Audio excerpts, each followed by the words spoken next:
Que Jésus-Christ vous bénisse. Il faut passer à l'action. Il faut passer à l'action. Et surtout, ne remettons pas à demain ce que nous pouvons faire aujourd'hui.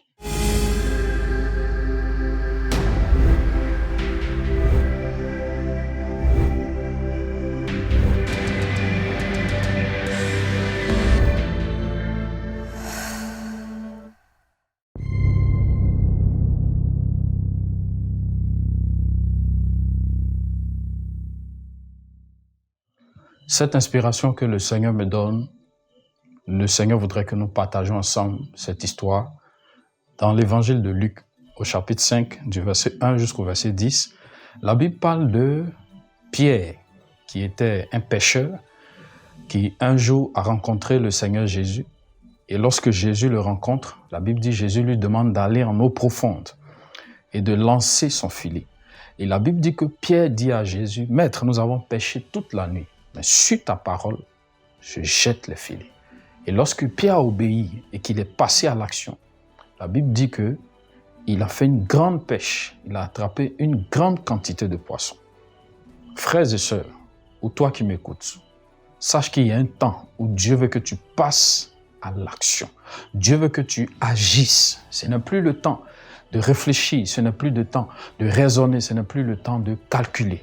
C'est le temps de passer à l'action. La Bible dit qu'il y a un temps pour tout. Ecclésiaste 3. Il y a un temps pour semer, un temps pour récolter. Il y a un temps pour chaque chose sous le ciel, sur la terre. Dieu permet des occasions. Dieu nous donne parfois des opportunités. Peut-être que nous les ratons. Pierre qui avait fait des pêches sans poisson. Pierre qui avait veillé sans un bon résultat. Mais lorsqu'il est passé à l'action, sur la base de la parole du Seigneur Jésus, le miracle se produit. Vous qui m'écoutez, ou vous qui êtes en train de suivre cette vidéo, passez à l'action. Passe à l'action pour ta famille, passe à l'action pour ton entreprise. N'attends pas que toutes les conditions soient réunies. Il faut passer à l'action, il faut agir, il faut poser des actes. En Philippiens 2, le verset 13, la Bible dit « Car c'est Dieu qui opère en vous le vouloir et le faire, selon son bon plaisir. » Effectivement, avant de poser certains actes, il faudrait que Dieu donne son accord. Il faudrait que Dieu donne un commandement. Il faudrait que Dieu donne une inspiration.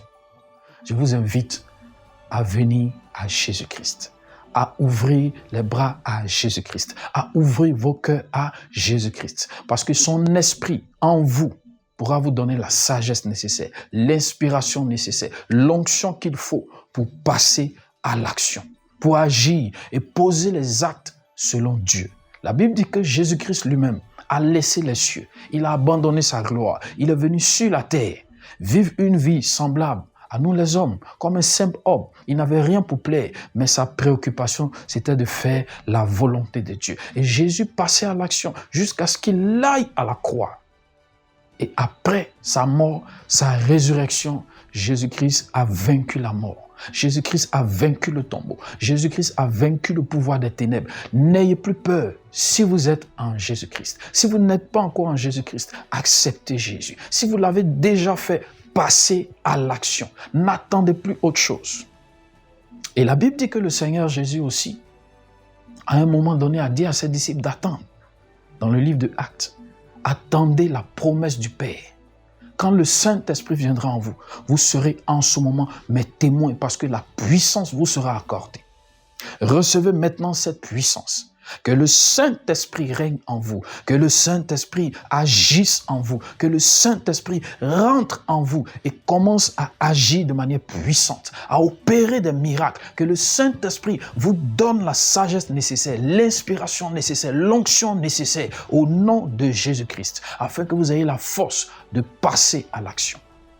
Pour terminer, en Actes 10, 38, la Bible dit que le Seigneur Jésus-Christ lui-même était oint du Saint-Esprit et il allait de lieu en lieu pour accomplir la mission de Dieu, pour délivrer les captifs et imposer le règne de Dieu parce que Dieu était avec lui.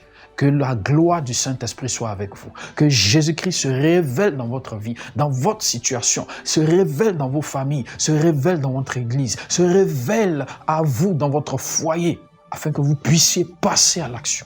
Tant que vous ne passez pas à l'action, il y a des choses qui ne pourront pas se manifester. Il y a des miracles que vous ne pourrez pas expérimenter. Que la gloire de Dieu vous vienne en aide. Que le Saint-Esprit vous vienne en aide au nom tout-puissant de Jésus-Christ. Je voudrais par ce message exhorter une personne qui n'a pas encore accepté Jésus-Christ. Confessez-lui vos péchés. Demandez à Jésus de prendre votre vie, de prendre votre âme. Demandez à Jésus de venir régner en vous, de prendre vos péchés.